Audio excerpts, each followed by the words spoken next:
पहलगाम दहशतवादी हल्ल्यानंतर भारतानं दहशतवाद्यांचं कंबरड मोडलंय।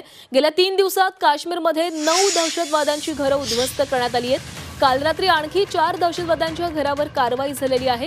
लष्कर-ए-तोयबाचा दहशतवादी फारूक अहमद तेडवा जो सध्या पाकिस्तानमध्ये आहे, त्याचं कुपवाडामधील घर संयुक्त सुरक्षा दलानं पाडलेलं आहे आणि याशिवाय अदनान शफी दार, जमील अहमद, शीर्ष गोजरी यांची घरंही उद्ध्वस्त करण्यात आली आहे।